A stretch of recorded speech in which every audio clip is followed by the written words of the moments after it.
Hello everyone. आज के इस वीडियो लेक्चर में हम बात करेंगे क्लास 11th सेट्स के बारे में। ठीक है, क्या होता है सेट? हमारे पास well defined collection of object, जो हमारी कोई ऑब्जेक्ट्स हैं वो वेल डिफाइंड होनी चाहिए। ये इसकी डेफिनेशन थी। आओ समझते हैं हम इसे। जैसे हमने कलेक्शन ऑफ ऑब्जेक्ट्स डी, collection of objects of particular type such as pack of deck, pack of cards, crowd of people और क्रिकेट टीम। ठीक है, जैसे कि हमने क्रिकेट टीम के बारे में बताते हैं। इसमें क्या है कि जो उसके क्रिकेट टीम के ऑब्जेक्ट्स हैं, ठीक है, वो सभी क्या इन्फॉर्मेशन दे रहे हैं कि वो एक ही सेंस में बात कर रहे हैं कि वो क्रिकेट टीम के प्लेयर हैं। जैसे एक पैक ऑफ कार्ड्स का मतलब क्या है? हमने एक ताश की गत्थी ली, उसमें से कोई भी एक कार्ड को चुनेंगे तो वो कार्ड हमें किसके किसके बारे में इंफॉर्मेशन देगा? वो हमें देगा कि ये ताश का पत्ता है। ठीक है, ये हम डेली लाइफ में देखते हैं। अगर हम मैथ्स के बारे में इसको देखें, मैथ के अकॉर्डिंग, जैसे हम नेचुरल नंबर का एक कलेक्शन मान लेते हैं। ठीक है, 1 2 3 4 5, ये हमारा 5 हमने नंबर ले लिए। ये हमें बता रहा है कि ये 1 2 3 4 5 क्या है? एक हमने कलेक्शन लिया है नेचुरल नंबर की, जिसमें कि 1 से लेकर 5 तक नेचुरल नंबर है। अगर इनमें से हम 3 ले लेते हैं तो ये क्या बता रहा है? ये बता रहा है कि ये नेचुरल नंबर का एलिमेंट है, जहाँ कह सकते हैं नेचुरल नंबर का कोई ऑब्जेक्ट है। 1 भी क्या बता रहा है? कि ये नेचुरल नंबर का कोई हमारे पास ऑब्जेक्ट है। हम प्राइम नंबर ले लेते हैं। ठीक है, जैसे ले लिया हमने 2 3 7, ये सभी क्या बता रहे हैं? ये प्राइम नंबर ले लेते हैं 3, ये बता रहे हैं किसमें 3 क्या बता रहे हैं कि ये हमारे पास प्राइम नंबर है। ऐसे ही हम बहुत सारे सेट ले सकते हैं। एग्जांपल देखते हैं हम। जैसे हमने कोई एक कलेक्शन ऑफ ऑब्जेक्ट लिया, ऑड नंबर्स लेस देन 10 के लेस हमारे 1 3 5 7 9, ये हमारे ऑड नंबर बनते हैं। तो ये हमें बताते हैं कि ये 1 3 5 7, इनमें से कोई भी ले लेते हैं 3। तो ये क्या बता रहा है? 3 इस पार्टिकुलर सेंस में बता रहा है कि ये हमारा 2 है, ये एक ऑड नंबर, ये 3 है, ये क्या है? एक ऑड नंबर है। ठीक है, ऐसे ही 5 बता रहा है कि ये ऑड नंबर है, 7 बता रहा है। ठीक है, ये सभी एक ही टाइप की इंफॉर्मेशन दे रहे हैं। ठीक है, जैसे हम अपनी डेली लाइफ में एक देखते हैं कि जैसे रिवर्स ऑफ इंडिया, ये सभी क्या बताती हैं? एग्जाम्पल है हमारे पास, rivers of India collection of objects बताती हैं। जैसे हम इनमें से कोई भी एक रिवर को सिलेक्ट करें तो वो हमें इन्फॉर्मेशन देगी कि वो रिवर एक इन्फॉर्मेशन बता रही है कि ये हमारे पास क्या है? ये रिवर्स ऑफ इंडिया है। अभी वोवल्स देखते हैं। इंग्लिश में 5 वोवल्स होते हैं, ए ई आई ओ यू। एक हमारे पास कलेक्शन ऑफ ऑब्जेक्ट्स है, जैसे 1 2 3 4 5 है। ये पांचों बता रहे हैं कि ये हमारे पास इनमें से कोई भी एक लेते हैं, यू ले लेते हैं, तो ये यू क्या बताएगा कि ये वोवल्स के बारे में इंफॉर्मेशन देगा। आई क्या बताएगा? ये भी वोवल्स के बारे में बताएगा। ये सभी जो हमने एग्जांपल देखे हैं वेल डिफाइंड है। ठीक है, वेल डिफाइंड है एक पार्टिकुलर सेंस में। जैसे ये देख लेते हैं ई आई ओ यू, ये क्या सेंस बता रहा है कि ये वोवल्स हैं इंग्लिश अल्फ़ाबेट के, ये वेल डिफाइंड है।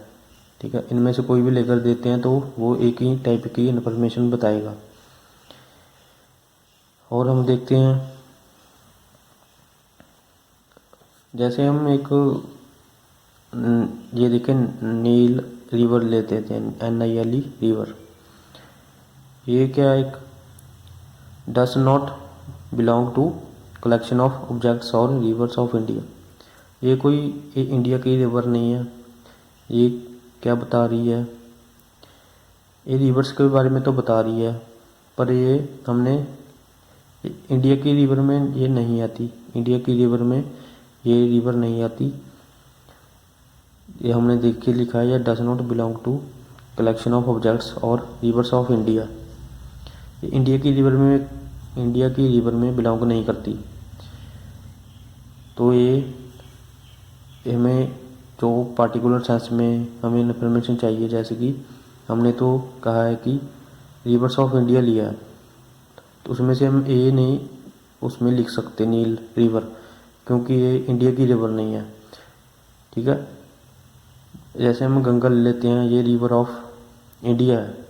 ठीक है, एक कलेक्शन में हमें, जैसे हमने कलेक्शन ली रिवर्स की इंडिया की, उसमें गंगा भी एक हमारे पास रिवर है। तो ये बता रही है कि ये इंडिया की रिवर्स की एक ऑब्जेक्ट है, जो मीन्स के ये बता रही है हमें एक पार्टिकुलर सेंस में एक इंफॉर्मेशन दे रही है कि ये बिलोंग करती है इंडिया की रिवर्स को। अभी जैसे एन हमने ये जेड लिया, क्यू लिया है, इसे थोड़ा शेड किया, तो इसे शेड करने का मीन्स है हम सेट लेते हैं। इसका मतलब होता है set of all natural number. Z को थोड़ा हमने डार्क बनाया, इसका मतलब है सेट ऑफ इंटीजर्स। क्यू का मतलब होता है सेट ऑफ रैशनल नंबर्स। ये सभी सेट हैं। ठीक है, अगर हम जैसे नेचुरल नंबर का सेट लेते हैं 1 2 3 4 5, ये सभी नेचुरल नंबर हैं। एक कलेक्शन ऑफ नेचुरल नंबर लिया हमने, जिसे हम बोलते हैं सेट। इसे सेट क्यों बोलते हैं, क्योंकि ये वेल डिफाइंड है। 1 2 3 4 5 वेल डिफाइंड है। इसका मतलब अभी इसमें से कोई भी एक एलिमेंट या ऑब्जेक्ट ले लेते हैं 2, तो ये क्या बताएगा कि ये हमारा ये बताएगा कि ये नेचुरल नंबर का ये एक एलिमेंट है। ये सभी एलिमेंट एक ही टाइप की इन्फॉर्मेशन हमें देंगे। ये हम एक और देख लेते हैं एग्जांपल, जैसे मैथमेटिशियन के बारे में देख लेते हैं। हमने क्या किया, 5 कलेक्शन ली मैथमेटिशियन की, collection of 5 most renowned mathematicians of world. हमने मैथमेटिशियन की बेस्ट 5 मैथमेटिशियन की कलेक्शन ली। हमने मान लिया कोई एक्स वाई जेड, ठीक है, ए बी सी लिया, ये हमने कलेक्शन ले ली। अभी इफ हमने मान लिया कि X Y Z A B C हमें ये क्या है, ये मैथमेटिशियन के नेम्स हैं। हमने एक व्यक्ति से पूछा, उसने ये बताया, दूसरा कोई और बताएगा, जैसे वो बता देगा ए बी, ठीक है, डी क्यू और एस, ऐसे ये पर्सन टू पर्सन वेरी कर रहा है, कोई और बता देगा। ठीक है, मतलब ये वेल डिफाइंड नहीं है, इसकी इंफॉर्मेशन बदल रही है, तो ये हमारा सेट नहीं बनेगा। ठीक है, ये वेल डिफाइंड नहीं है, it is not a set. हमने एक नोट में लिखा, देखिए, जो जैसे हमने कलेक्शन ली है ऑब्जेक्ट्स की, ठीक है, हम ऑब्जेक्ट एलिमेंट्स मेंबर्स ये सेम ही चीज़ है, जब हम ऑब्जेक्ट कहें या एलिमेंट्स कहें या मेंबर्स कहें, और हम सेट को रिप्रेजेंट करते हैं कैपिटल लेटर्स के, ए बी सी कैपिटल होने चाहिए। जैसे हमने लिया, ठीक है, set of 5 natural number, 5 natural number का सेट लिया, तो हम रिप्रेजेंट करेंगे उसे कैपिटल से, जैसे ए से इक्वल टू 1 2 3 4 5, ठीक है, और साथ में ब्रैकेट लगा देंगे ऐसे। ये हम इसको ऐसे डिनोट करते हैं किसी भी सेट को। ये हमारे होते हैं एलिमेंट्स, ठीक है, या हम इसे कह सकते हैं ऑब्जेक्ट्स। ठीक है, और इसमें आज के लिए इतना ही। नेक्स्ट वीडियो में हम इसकी टाइप्स के बारे में बात करेंगे।